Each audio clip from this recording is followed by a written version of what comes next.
С настоящото видео ще ви представя едно интересно и необичайно, според мен, място. Това се нарича базов лагер Стрелча. Както се досещате, мястото е в Стрелча. То всъщност не е точно в Стрелча, е малко над Стрелча. Ето тук зад мен всъщност долу е града и по черния път се стига до тук, до базовия лагер.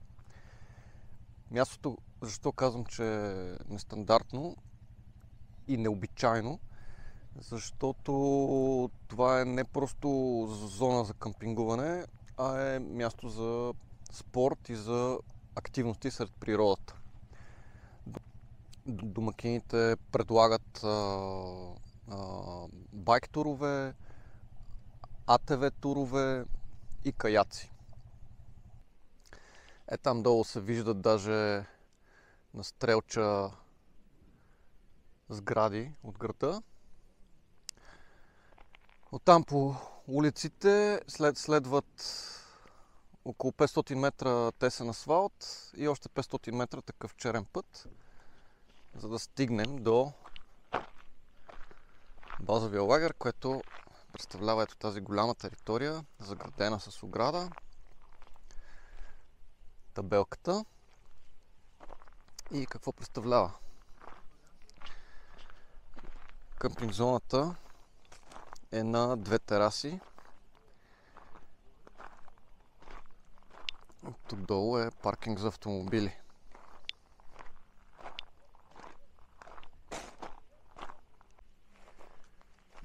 На близки точки, една до друга, има кутии за електричество с шуко и долу има връзка за вода. Дръвчета също има, които са сравнително малки още и не дават добра сянка. Тук на най-долната тераса има джакузи с подгряване на водата. До него е помещение, което се използва за кухня за гостите, покрито. И следва голямата сграда, която е нещо като хижа, с кухня за общо ползване, маси, удобства, санитарни възли и на втория етаж има стаи за нощувка. Има също така и тенис на маса. И котки има.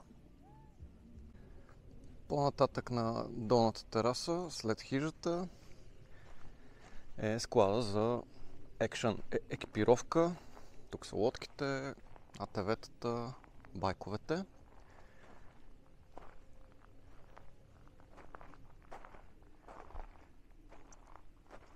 До тях, фактически на най-долната тераса, са санитарните възли на къмпинг зоната. Слиза се по стълбичка.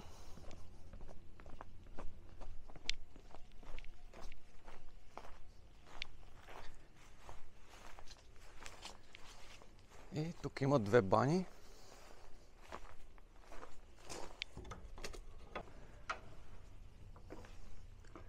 Баните са изцяло дървени.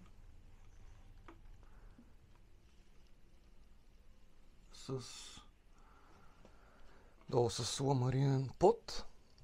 Има рафчета и закачалки за дрехите. Мивките са 4 на брой от двете страни с огледала. Тоалетните са интересни, защото са еко.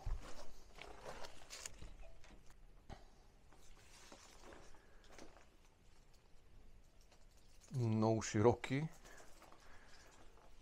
и са по този начин с дупка, защото това е компостна тоалетна. Ето тук има табелка, която обяснява. Така, след като се ползва тоалетната, трябва да се хвърлят стърготини, за да се неутрализира миризмата и насекомите. Стърготините са в кофа. И честно казано, вече втори ден не съм усетил в нито една от тоалетните да има каквато и да било миризма. Ето двете тераси, гледани от точката от дъното. Свързани са и в края с алея, така че да може да се върти. Сравнително равни са терасите. Има на много места има точки за електричество и вода, така че не е нужно да се ползва много дълъг кабел. Важно е да се каже, че електричеството е от солари, а водата се стопля от соларен бойлер. Така че тези ресурси не са безкрайни и трябва да си има в предвид това.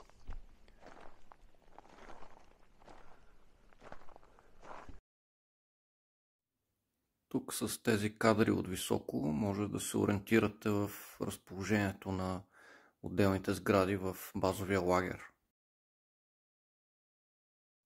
Мястото е достатъчно просторно и се намира на откъснато от града място, заобиколено от природа. Пътя, който минава до базовия лагер, всъщност изключително рядко се използва. Едва по няколко автомобила на ден минават оттам, така че това не пречи на спокойствието в къмпинг зоната.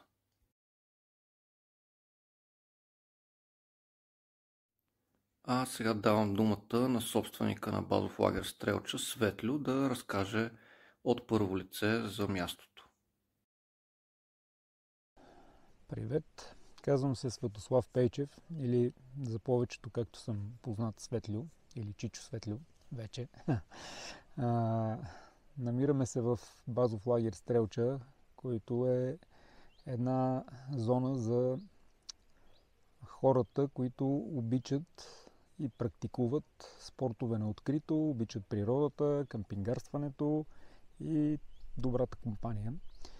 Създадох това място преди 4 години с доста усилия, труд, помощ от приятели, с идеята да събираме все повече хора, които са на тази честота.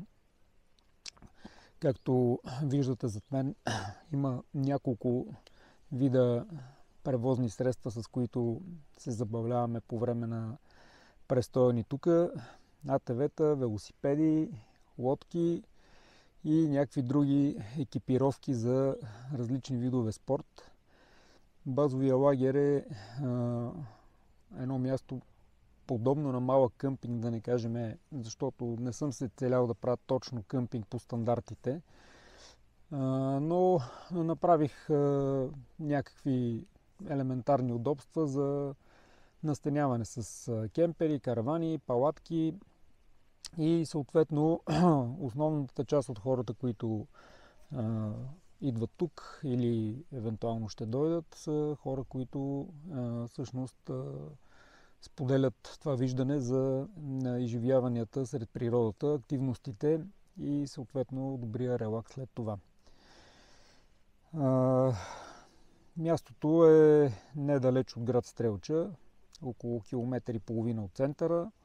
Намира се в подножието на Същинска средна гора, на един от основните маршрути за планинско колоездене, АТВ, мотори, планинско бягане и така нататък. В посока високата част на планината Връх Вълк, Хижа Бунтовна и нагоре всички останали маршрути към Копривщица.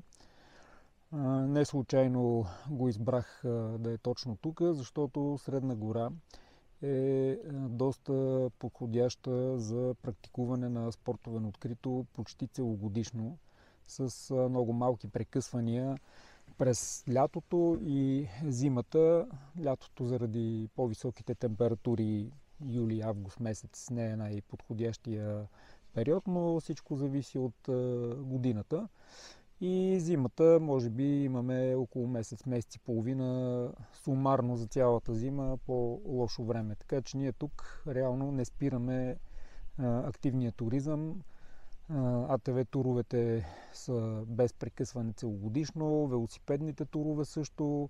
Има все повече хора, които идват и опознават Средна гора като добра дестинация за планинско бягане. Ние сме една автономна от към гледна точка на енергия база. Тока ни е изцяло от слънцето, топлата вода също. Водата, която ползваме за битови нужди, нали, не питейни, е сондажна, защото до тук няма канализация.